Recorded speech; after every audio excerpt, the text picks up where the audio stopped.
Hey everyone, my next guest on this channel is someone who is comfortable with technology, she's comfortable with social media, and really places a high value on relationships. She calls herself a multi-passionate entrepreneur, and I'm thrilled to interview Jessica Burke. I'm Gale Bates, and welcome to my series where I interview entrepreneurs from around the globe, and I'm having so much fun doing this. These are entrepreneurs who work from home. And, myself, I've had over 20 years of experience as a home-based entrepreneur. And so I understand the challenges of staying organized. We have to manage our time.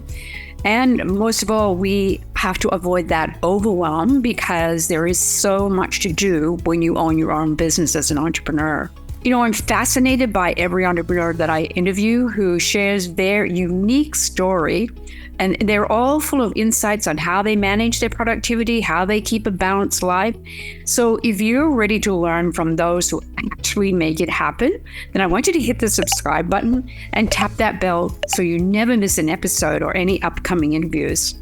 Now, as I mentioned, Jessica is a tech-savvy person, and she places a big emphasis on relationships, which is really a clear sign that she's a millennial. And she's my first millennial that I'm interviewing. And as you know, millennials are progressive, and they're always striving for work-life balance, and they love staying connected with others.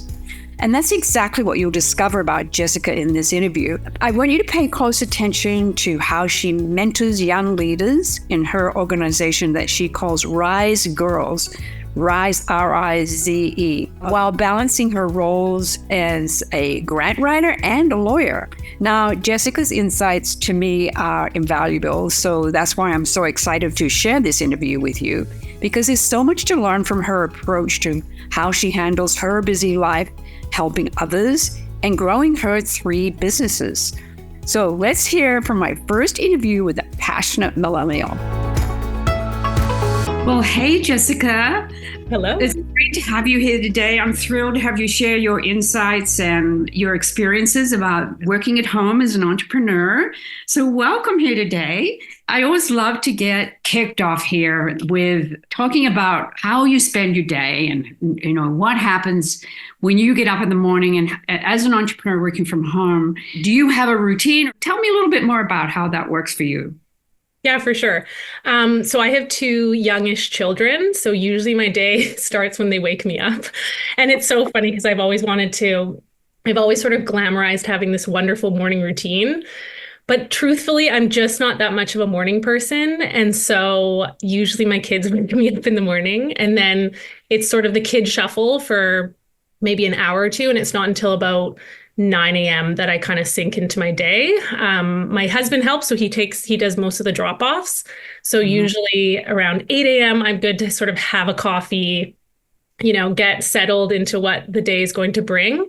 And then I think because I'm not much of a morning person, it kind of takes me about an hour to really wake up and feel alert enough to be sort of in flow in my business stuff. So definitely you will not find me at my computer before 9 a.m., which feels very luxurious because when I worked in corporate prior to becoming an entrepreneur, I often was taking meetings as early as 8 a.m. So it's very different way for me to start my day, which actually I think really helps my nervous system and my stress. And you know what? That's such great advice, because that's why we do this. That's why we become entrepreneurs who work at home. We get to choose when we want to work.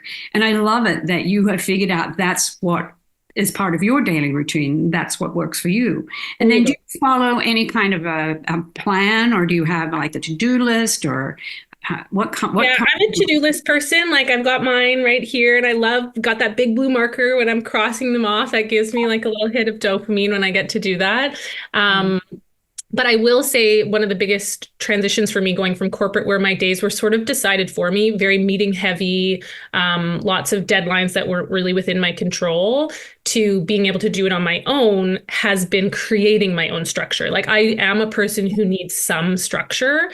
And I will say early struggles. I'm 2 years into my entrepreneurship journey now, but maybe the first 6 months was learning that if I don't have structure, I won't work. I will, under a deadline, but just day to day, excuse me, was just finding that flow, that creating sort of structure within my calendar, time blocking, things like that. I've had to enter into some hacks to see what works for me.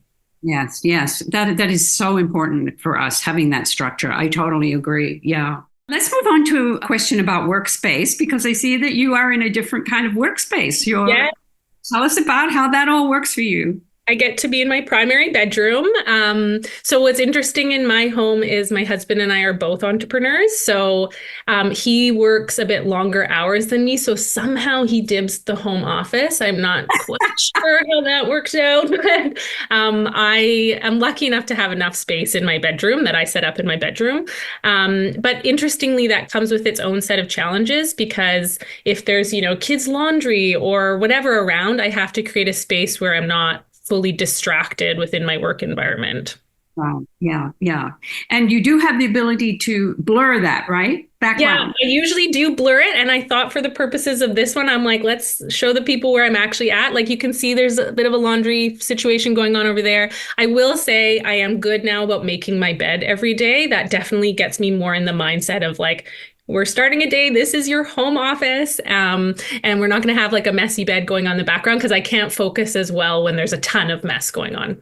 Yeah, no, I love that. Isn't that there's a guy out there that says you got to make your bed every day, with some military guy that said the way to start your day is make your bed every day or something. Yeah, I think it's because it gives you like a tiny bit of momentum in the right direction of like, I've already achieved this tiny little thing today. And then that helps you build. Right. I love it. Well, while we're talking about all of that, tell me a little bit about your time management strategies. Okay. Balancing your work and your personal life and setting up your day with the time management strategies. How does that work for you? Yeah, so my main goal every day is to reduce distractions. So I find there's two main distractions when I work from home. One is my household distractions, which as a person who's sort of in charge of laundry and a few other of the household things, it's very easy to just work on those. I swear the laundry pile is never ending. You never catch up on laundry. And so I can't let that derail me in my day. But I also do blend a little bit in. Like I'll give myself a purposeful break of like, I'm going to take 20 minutes and do laundry. So I don't just say when I'm at my desk, I always have to be working. It's making sure I get periods of focus and flow where I'm actually in that state of mind. So one would be the household distraction. The other is any number of, messaging, email, things that are grabbing my attention. And so I really manage that by turning off all notifications on all devices. Like I'll put do not disturb on my computer. I usually with my cell phone, it's going to be somewhere else. I'll put it in a completely different room. And then I've turned off all notifications on. I won't know if anyone's reaching me unless I enter into my email or enter into an app or whatever that is. And that's been helpful for me because I definitely am the kind of person where if there's like a little number one beside my inbox, I'm going to go click on it, right? And then I know there's so much research on how much inefficiency there is just by glancing at an email and then trying to re-enter your state of flow on the task you were on. So minimizing distractions is a huge one for me. I think it is for everybody, especially in today's world with social media and all the notifications. And I call them rabbit holes, like a lot of people do. You just suddenly find yourself going down that path and you think you have to pull yourself back, right? Oh yeah. Or I went on my phone for one purpose and then all of a sudden I'm like, what was I on here for? Right? Another thing that I find helpful is I keep a running list on my notes app I have an iPhone, but any kind of note-taking app, because that helps me when something comes into my head, I need to offload it somewhere, or else I will definitely forget it. And so that just kind of keeps like a very long running to-do list that I can compartmentalize and just be like, it's there. I'll deal with it at another time. So that kind of helps minimize distractions, even though it is, again, a phone-based tool.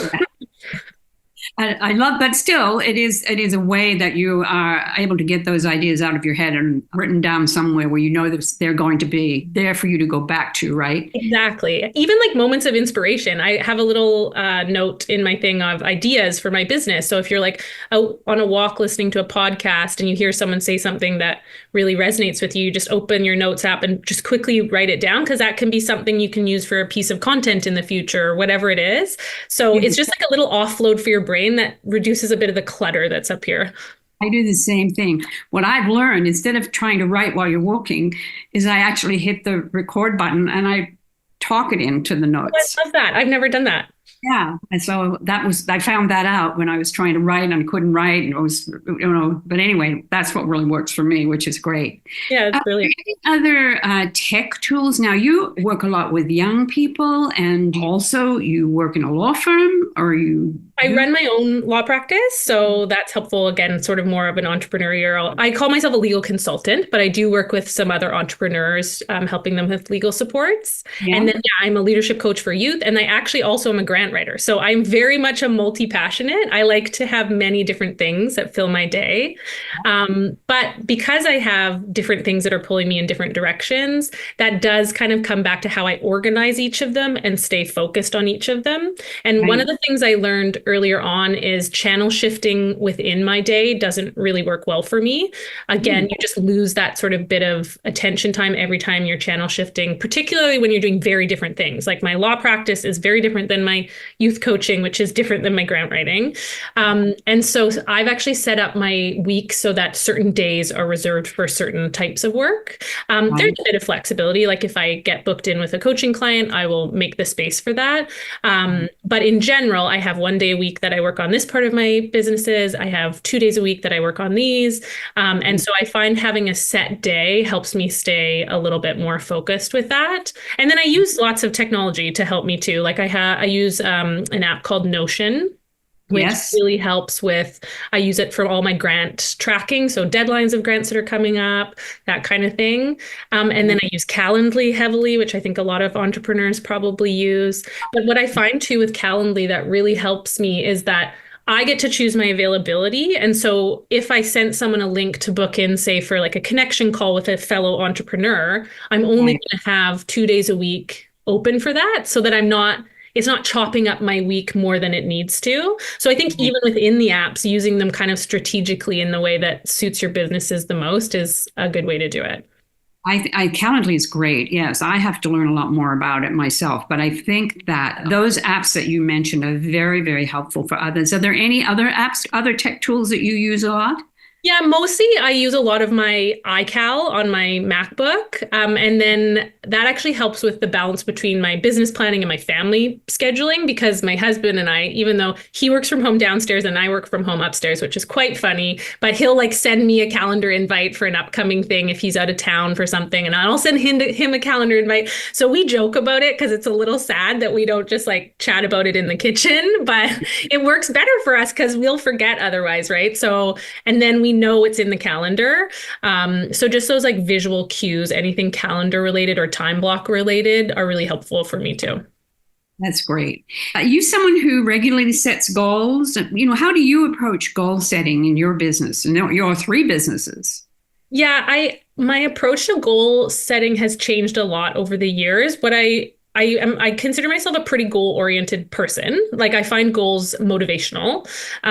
So they do help propel me in the right direction and build positive momentum.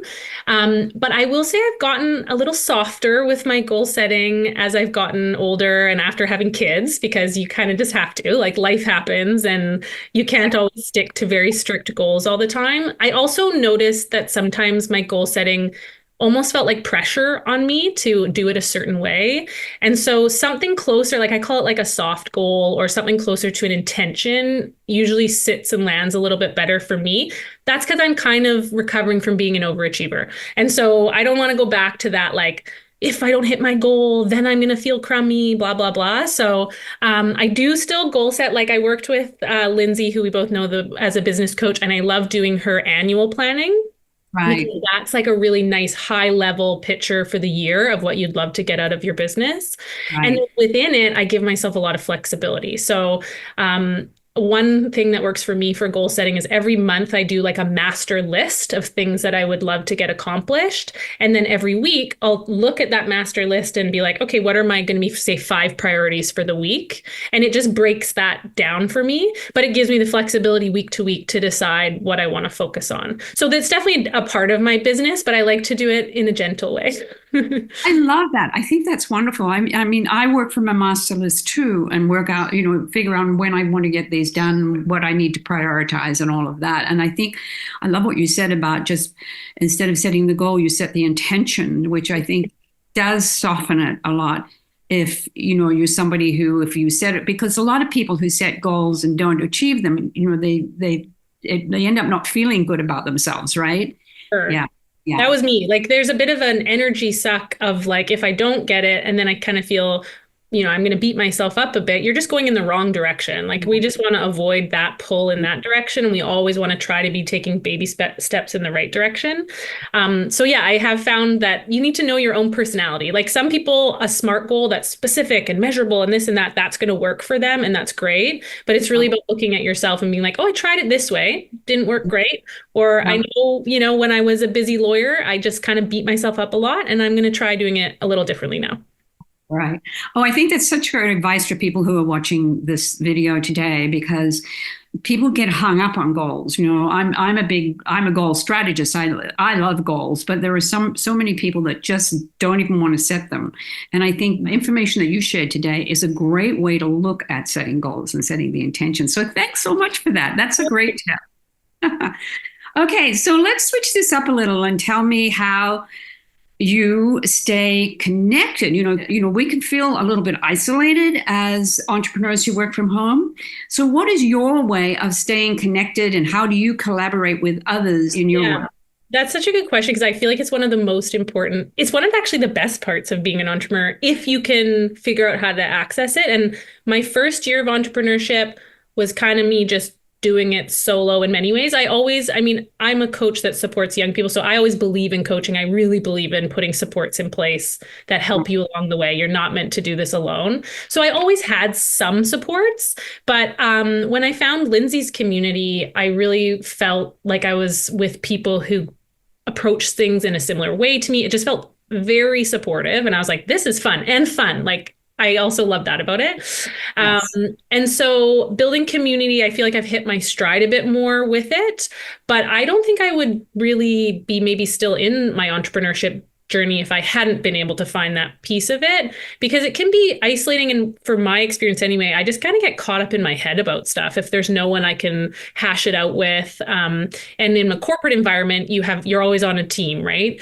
And so you have to sort of create your own little team from an entrepreneurship perspective. My business is, I don't have people working underneath me yet. Right. So I have to build my own team outside of that. And so I have a few little ways I do that. I use an app called Marco Polo, which I really love. Do you use it too? Yeah, I use it all the time. Love it. So good. It's so good. Some people make fun of me because I'm a millennial, and the youth that I work with are all using Snapchat. Like Marco Polo is like, for old people. And I'm like, that's me. But I just love it because I have a friend who's also an entrepreneur, and we don't live in the same city, but we connect almost daily, and we'll just say, hey, what do you have on the go today? Yeah. And then also we'll check in on like, oh, what are you doing to move your body today? Like little tiny check-ins that take maybe 5 minutes, and you're just doing a little quick video exchange with each other. And that makes you feel way less alone in your journey. Yeah. Yeah. And then things that you build in, which is like a community of people through, say, like Lindsay's network is a great example.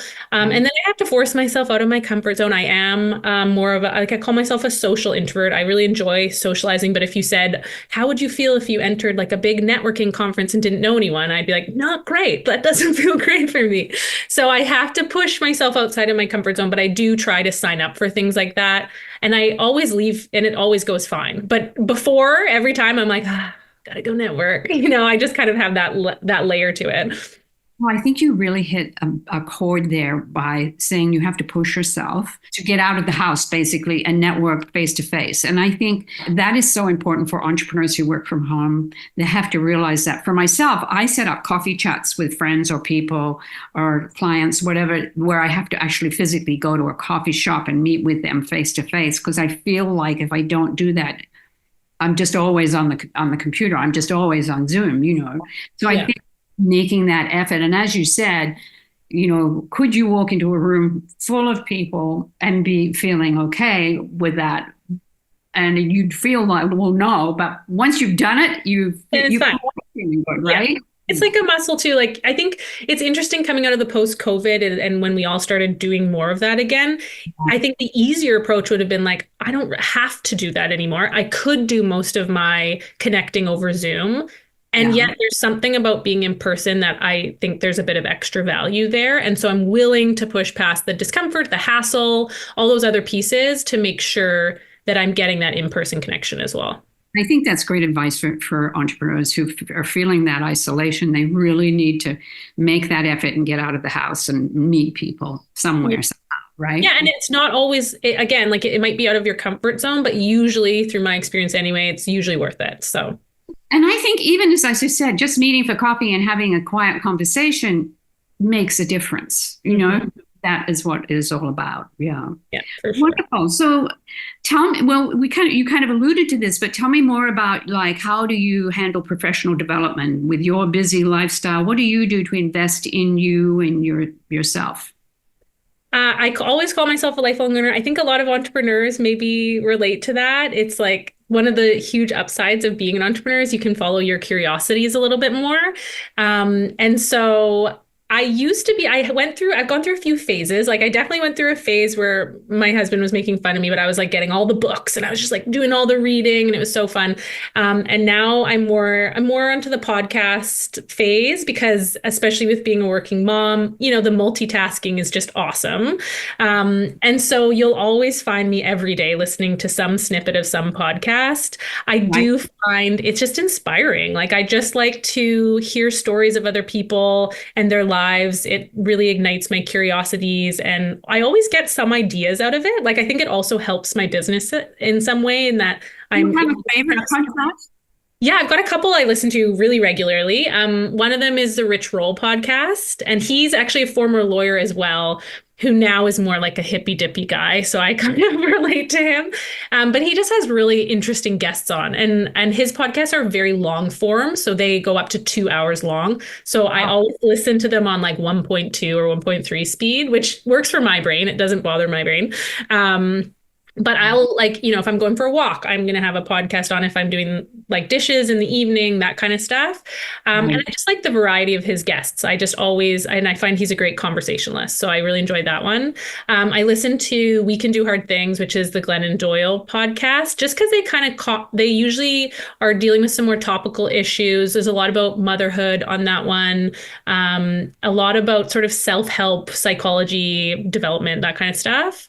And then one that I actually listened to when I was considering the trajectory in for entrepreneurship and leaving my corporate life was one called Lessons from a Quitter. And I do recommend that one to people. It's probably a lesser known podcast. The lady who runs it is also a former lawyer. So there's a theme here. I'm like, I relate to you guys. But she does a lot of mindset work actually around what the sort of the beliefs we have in our head around why we can't make a change in our career. And so it's her lessons are those from her making a major career out of something more stable to entrepreneurship. And I find she does a really nice job of tackling some of the mindset hurdles that might keep us stuck in something that's not the right fit for us. So sometimes I'll go back to hers and listen to some stuff there just from a mindset perspective. Oh, I love that. I know everybody, I haven't heard of that one. So that's great. We'll be listing those in the comments below as well. Oh, awesome. Yeah.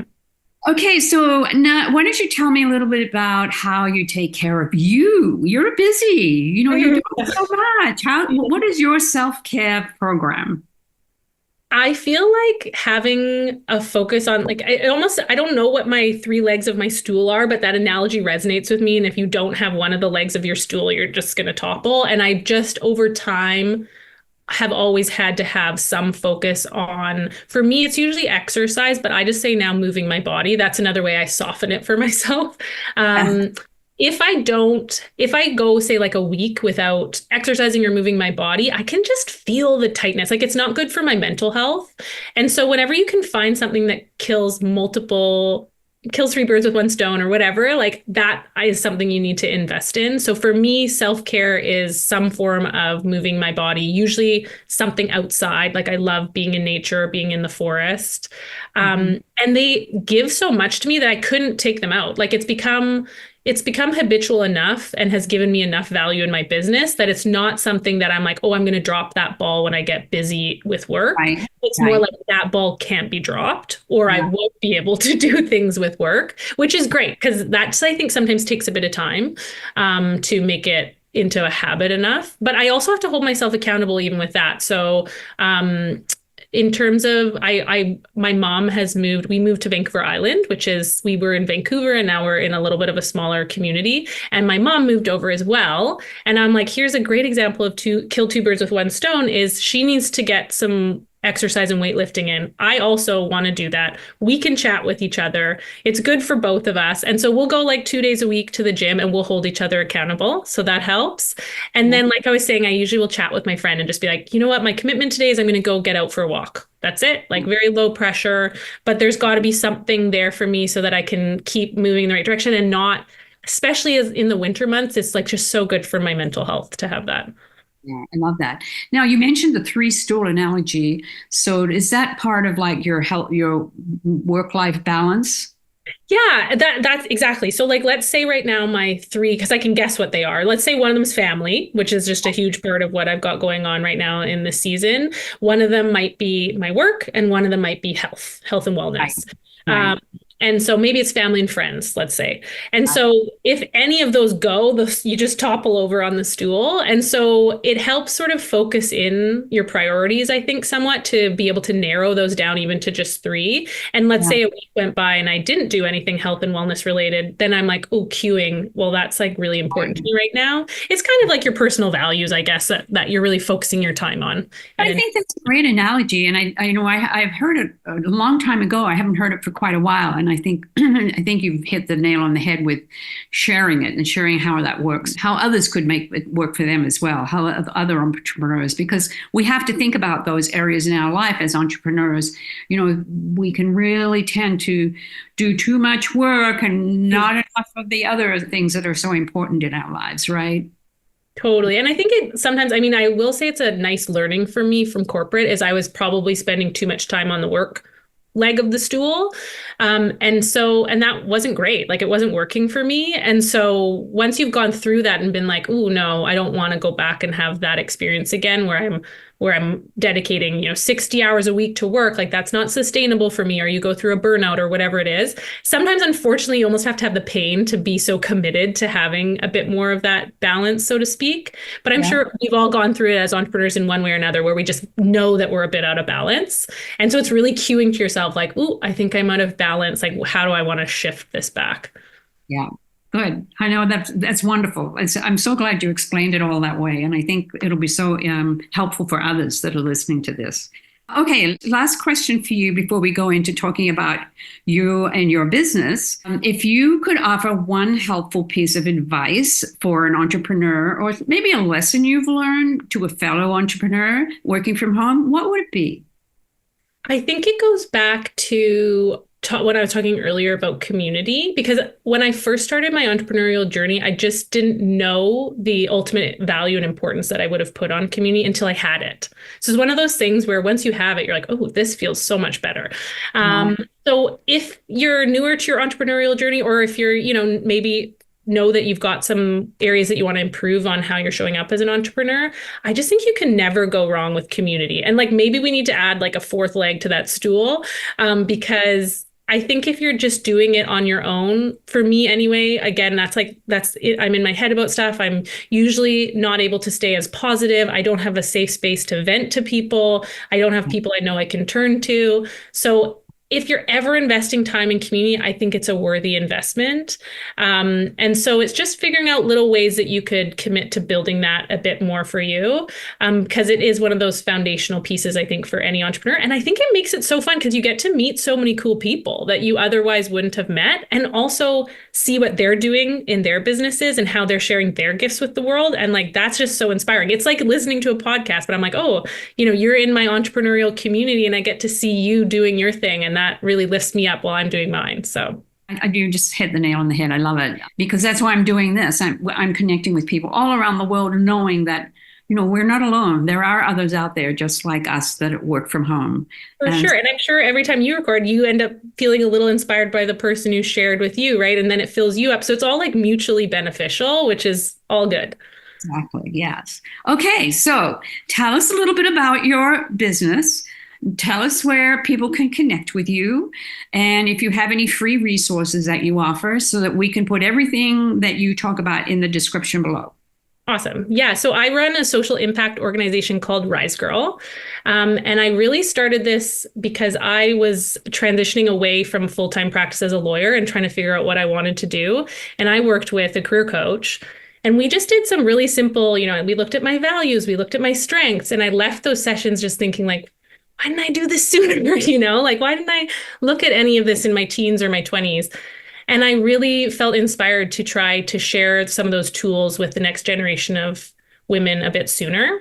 Yeah. And so you'll find me working mostly one-to-one coaching, often over Zoom with young women. And we just work through any sort of transitions, life transitions they're going through. Often they're in university and they're figuring out what they want to do next, or they're in high school and they're not sure what school they want to go to. And they just need like a little container that's going to help support them in some of that decision making and help them build some skills so that it's going to be a little bit easier for them. And so I'm often one-to-one coaching over Zoom. I run workshops in the community and I get to meet a lot of cool youth doing that. And then, I also grant write and do my legal work, but Rise Girl is sort of my passion work that I love doing.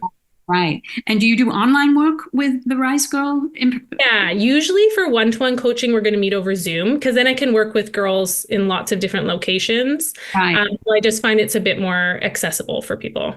Right. Yes. Yes. And so do you have any kind of resource that you offer?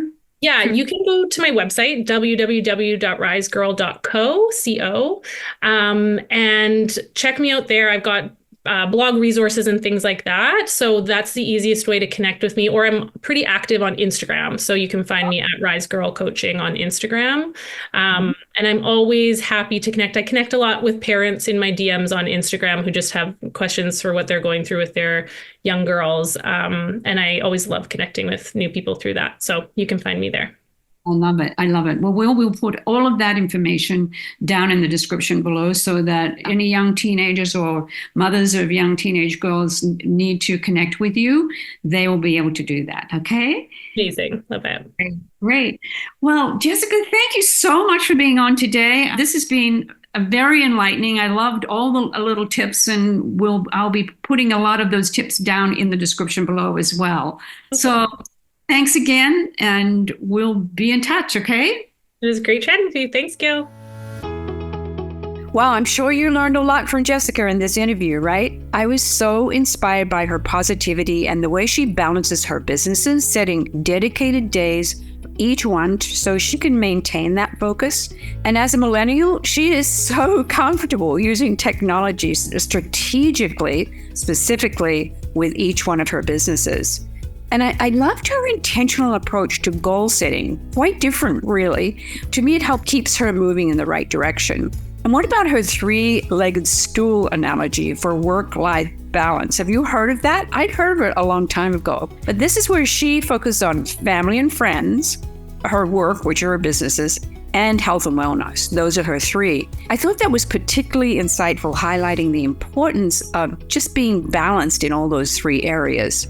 Jessica's one piece of advice for entrepreneurs was to cultivate a supportive community that inspires mutual growth. Quite powerful. So my question to you is, as an entrepreneur, what kind of supportive community do you have that inspires and motivates you? I want you to write it in the comments below. I'd love to hear from you.